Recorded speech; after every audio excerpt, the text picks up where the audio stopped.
So I think it's so great that even in your book, like, and I want you to share too, like if you find them looking at pornography, to even make that an opportunity to share the beauty of Mhm. the body. So can you share kind of what you said in the book about if you find your kid looking at Yeah. pornography?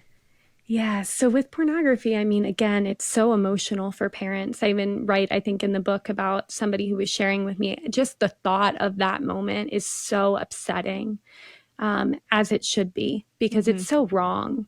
The access and the intentional targeting, really, of children and trying to get them caught up in something that is so destructive to people's sense of self and sense of personhood. And so it's appropriate to be angry about that, right? The challenge is that usually when parents show that anger, it comes out on their child.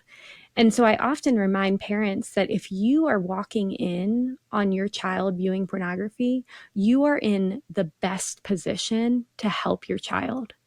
It's when you don't know that you Mm, can't do anything yeah. to help. And the people who suffer the most are the people who suffer in isolation. I mean, it's hard enough to be exposed to pornography, which most often happens accidentally. That first exposure and regular exposures can often and most often happen accidentally with children. So we want to anticipate and give our kids the benefit of the doubt that they stumbled upon this at some point. And even if they sought it out the last time, that they stumbled upon this and there was something intrusive about that first exposure. And so, yeah, if you come into a room and you see your child and you know, let's say a 12-year-old and on their computer, you see a video popped up and they minimize it real fast, take a deep breath Mm.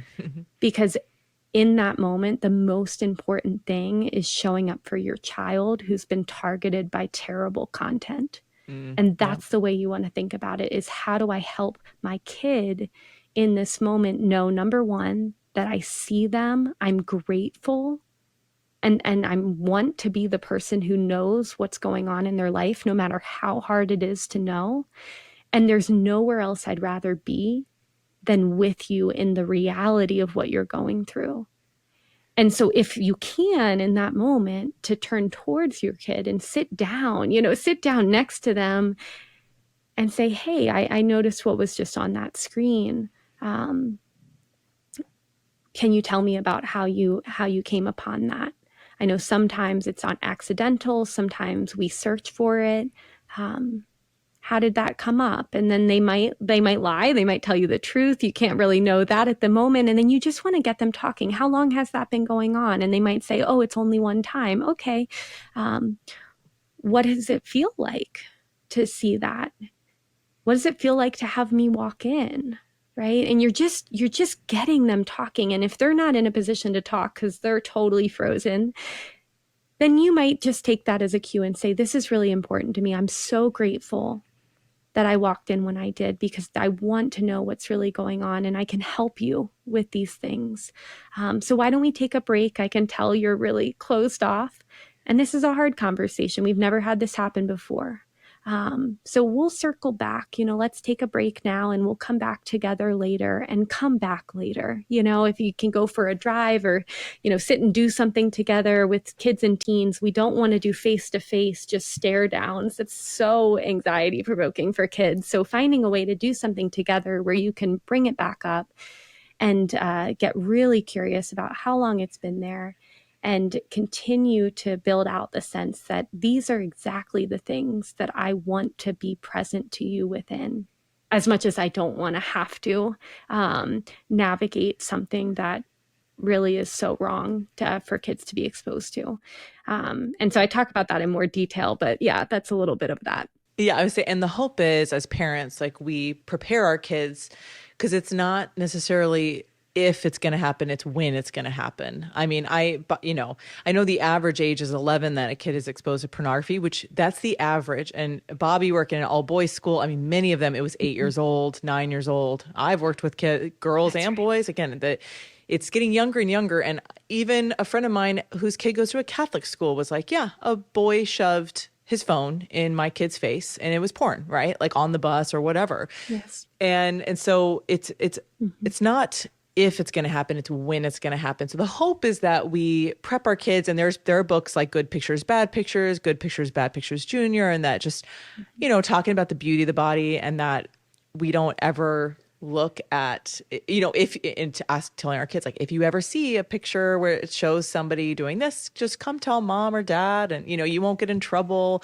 But I think it's so good that just create an opportunity out of any of these things. When we see our kids stumbling, because we want the best for our kids. And I love that you say, I think you said this in the second book, that it's never too, like, obviously we want to have these conversations early. Often we're talking about the goodness of the body and sex, but it's never too late. And one of my favorite things that you said, because when I speak to a group of parents, I know some of them have never had these conversations. And so I know they're like, oh shoot, I should have had these conversations. But what you said, and I said, you said, I was like, it's never too late. And you can always say as a parent, because obviously in attachment theory, the repair is so important. And to say, I'm so sorry I never talked to you about this.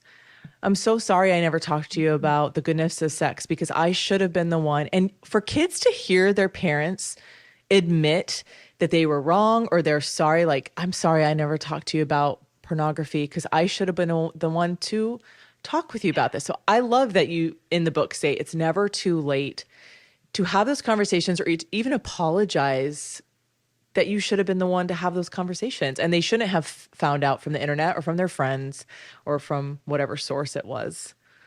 That's right. Well, because so many of these kids, even if they don't show the guilt and shame and just self-disgust and self-loathing, they carry enormous responsibility for these experiences, especially first exposures. And so much of my work is reminding them, you were 7 or you were 9 and somebody put this in front of your face at a sleepover or in the car. Help me understand how you're to blame for that.